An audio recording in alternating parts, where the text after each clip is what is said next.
اگر میرے فلسفے پر آ جائے 5 عدد مائیں اور 5 عدد باپ اور ہول سیل کے حساب سے سالے، سالوں کی تو کوئی انتہا ہی نہیں ہے نا. گرل فرینڈ کا بھائی آپ کے معاملات میں دخل اندازی بولو نہیں کرے گا کہ تم نے قائد اعظم کے مزار کا ٹائم لیا ہوا تھا، پہنچے کیوں نہیں. کبھی ہوتا گرل فرینڈ کا بھائی آپ کو فون کرے یار میری سسٹر سے تمہاری دوستی اور تم ٹائم پر اس کو دے نہیں رہے. اس لیے گورا گرل فرینڈ رکھتا ہے. مسلمان نکاح کر کے ٹینشن لیتا ہے. جب آپ نے نکاح کر کے کسی عورت کو گھر لے آئے، ٹائم پہ گھر نہیں آ رہے، سالے کا فون آئے. سبھی تو اس کو سالہ کہتے ہیں، کباب میں ہڈی. سالے کا فون آئے گا تو آدمی جل کے کیا کہتا ہے سالے کا فون آ گیا، کہتا ہے نا، تو سالے کا فون آ گیا. میرے سامنے جھگڑے آتے ہیں، لوگ لڑ رہے ہوتے ہیں اپنے بہنوں ہی سے. ابے ہم نے تجھے اپنی بہن اس لیے دی تھی کہ تو ٹائم نہ دے، تو سارا دن گٹر کے ڈھکنوں پہ بیٹھا رہتا ہے، باہر 2 بجے اٹھ کے آتا ہے، اس لیے دی تھی. لوگ کہتے ہیں نا یہ ٹینشن بھی کون اٹھا رہا ہے؟ مسلمان مرد ہے بھائی. کون اٹھاتا ہے یہ؟ پھر وہ اپنے بوڑھے باپ کو بھی پال رہا ہے، خرچہ کر رہا ہے، بوڑھی ماں کو بھی پال رہا ہے، بیوی کی بھی سن رہا ہے، بچوں کی بھی سن رہا ہے. اس کے بعد میرے بھائی تھینک یو اگر نہیں بھی کہتا تو کوئی اتنا بڑا مسئلہ بولو نہیں. لاکھوں روپے گھر پہ خرچ کر رہا ہوتا ہے وہ، تو گالیاں تو بنتی ہیں نا، دینی نہیں چاہیے. وہ معین اختر صاحب کا پروگرام تھا نا، کئی دفعہ بیان کر چکا ہوں، وہ انور مقصود کے ساتھ. تو انور مقصود نے معین اختر سے پوچھا کہ آپ کے ماموں کیا کرتے ہیں. پہلے معین اختر سے پوچھا کہ کیسا چل رہا ہے. انہوں نے کہا کہ اللہ کا شکر ہے، نلکوں میں پانی آ رہا ہے، لوڈ شیڈنگ بھی نہیں ہے، سب سیٹ چل رہا ہے. اس نے کہا پہلے پاکستانی ہیں جو اتنے اچھے حالات بتا رہے ہیں، کہاں رہتے ہیں؟ اس نے کہا دبئی میں رہتا ہوں میں. اس نے کہا دبئی میں رہتا ہوں. پھر اس نے پوچھا کہ آپ کے ماموں کیا کرتے ہیں؟ اس نے کہا گالیاں دیتے ہیں. ماموں کا کام صبح سے شام کیا ہے؟ حالات ایسے ہیں نا، حالات ایسے ہیں کہ ماموں کا کام صبح سے شام سوائے گالیاں دینے کے. انگریز کچھ دن یہاں رہ کے جائے، جیسے معین اختر کے ماموں گالیاں دیتے تھے نا، انگریز انگلش میں ایسی گالیاں دے گا. کچھ دن یہاں رہے تو صحیح، یہ تو ہمارا حوصلہ ہے. تو اس نے کہا گالیاں کیوں دیتے تھے؟ اس نے کہا مالک مکان پانی کے پیسے لینے آ گیا تو ماموں اس کو لے گیا، بولے تو ایک لوٹا بھر کے دکھا. پانی ہے نہیں، پانی کے پیسے لینے آ، تو ایک لوٹا بھر کے دکھا. کہہ رہے بیٹھے بیٹھے لائٹ چلی گئی تو ماموں نے بلب کے رشتہ داروں کو گالیاں دینا شروع کر دیا. بلب کے رشتہ داروں کو. تو ہم جس ماحول میں رہتے ہیں، مسلمان کا بہت بڑا ظرف ہے. وہ ایک عورت کے لیے بڑی قربانیاں دیتا ہے، بڑی اس کو عزت کے ساتھ گھر میں لے کر آتا ہے. اس کے بچوں کی کفالت، اس کے باپ کو عزت دینا، اس کے بھائیوں کو عزت دینا، اس کی ماں کو عزت دینا. میرے بھائی اس کے بعد اگر 4-6 گالیاں کبھی وہ نکال دے تو ہمارے نبی صلی اللہ علیہ وسلم نے عورت کو حکم دیا ہے کہ وہ اپنے شوہر کی فرما برداری کرے. نبی نے کیا فرمایا؟ یکفرن العشیر، شوہر کی نافرمانی کرتی ہیں. وہ نافرمانی کیا؟ فرمایا ساری زندگی احسانات کرتا رہے گا، اگر کبھی اونچ نیچ ہو جائے تو عورت جواب میں کہتی ہے ما رأیت منک خیرا قط، اللہ کی قسم میں نے تجھ سے کبھی کوئی خیر نہیں دی، میں تو آپ سے شادی کر کے پچھتا رہی ہوں. اور پچھتاتی بھی 3 بچے پیدا ہونے کے بعد ہیں کہ جب آدمی کے پاس اس سوال کا کوئی جواب بنے ہی نہیں کہ اب پچھتا رہی ہے تو بھائی ریورس بچے کہاں لے کے جاؤں گا میں. وہ صبر کے علاوہ اس کے پاس کوئی آپشن نہیں ہوتا. تو ایسے میں اگر انگریز یہ ٹینشنیں اٹھائے، بوڑھے باپ کی بھی، بوڑھی ماں کی بھی، اور بیوی کی بھی، اور بچوں کی بھی، اور سالوں کی بھی، اور ساس کی بھی، اور سسر کی بھی، پھر دیکھتے ہیں تھینک یو سے بات کیسے شروع کرتے ہیں اور تھینک یو پہ کیسے.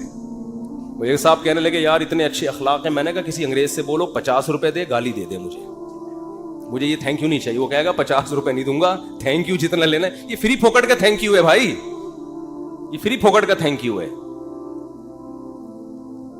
ایک دھیلے کا خرچہ اٹھانے کے لیے تیار نہیں ہے کسی کا بھی. تو خیر میں جلدی سے بات کو سمیٹ کے ختم کروں، وقت پورا ہو رہا ہے. تو رسول اللہ صلی اللہ علیہ وسلم نے فرمایا پیسہ کمانے سے منع نہیں، پیسے کو مسلط کرنے سے منع کیا. ہدف یہ نہ بناؤ.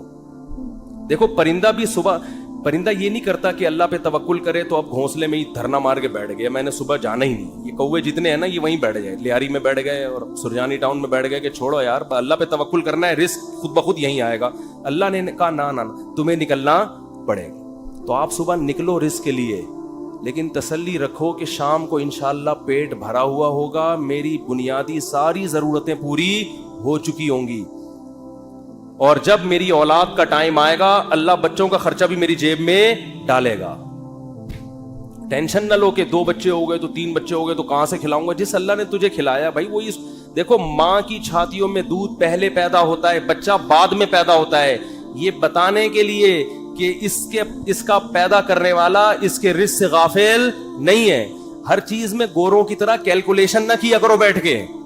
गोरे क्या कर रहे होते हैं, देख रहे होते हैं मेरे पास अभी $10,000 हैं तो एक बच्चा हो गया तो इसमें इतना कैलकुलेशन करके इतना बच रहा है, इतना इन्वेस्टमेंट क्या, दूसरा हो गया तो ये तो कैलकुलेटर कह रहे ये नहीं हो सकता।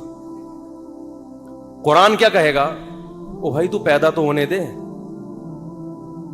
देखो अगर हमने ये दूध का प्रोसेस ना देखा होता तो हम तो इस टेंशन में होते बच्चा पैदा होगा तो मैं तो 2 किलो दूध और भैंस का लगवाना पड़ेगा मुझे, मैं तो खर्चा नहीं उठा सकता। अल्लाह कहते हैं पैदा होने दे, इसकी मां की छातियों में दूध उसी वक्त पैदा करूंगा जब ये पैदा होगा, इससे पहले नहीं। हम कहते नहीं पहले पैदा हो, है भाई, पहले मां की छातियों में दूध आए फिर हम देखेंगे हाँ भाई आ गया है दूध, अब बच्चा पैदा होगा। अल्लाह कहते हैं नहीं, मखलूक को आने दो पहले, रिस्क बाद में आएगा उसका। तो इसलिए भाई रिस्क कमाना है, रिस्क की टेंशन नहीं लेनी।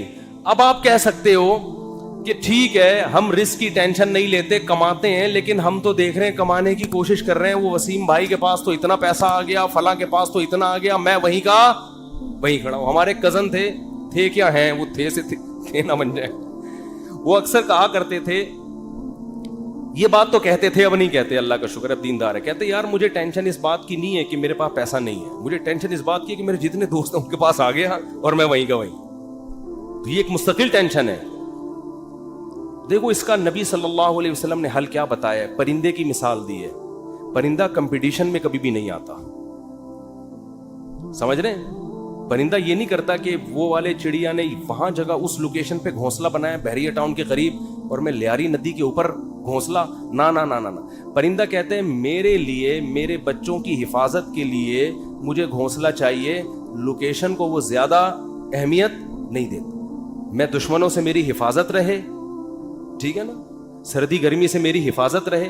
मैं नहीं कह रहा आप लियारी नदी के ऊपर घर बनाए, वहां तो हिफाजत नहीं रहेगी आपकी, क्योंकि नदी तो नदी है ना।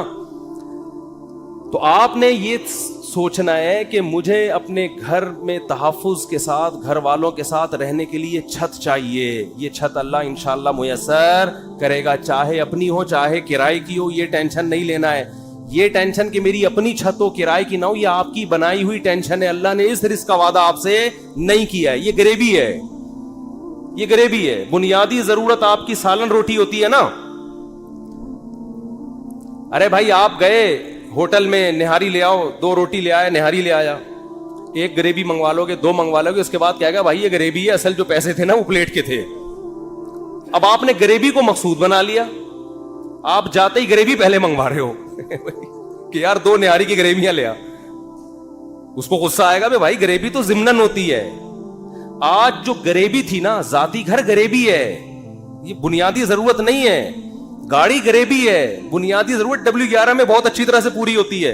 हमने तो भाई 20 साल W11 में सफर किया है और अल्लाह की कसम अब तरसते हैं कि W11 में बैठे हैं, लेकिन अब शोहरत इतनी हो गई कि वो बैठ नहीं सकते। अब वो W11 वाला भी उठ के आ जाएगा कि मैं नहीं चला रहा, मैं गपशप कर रहा हूं आपसे।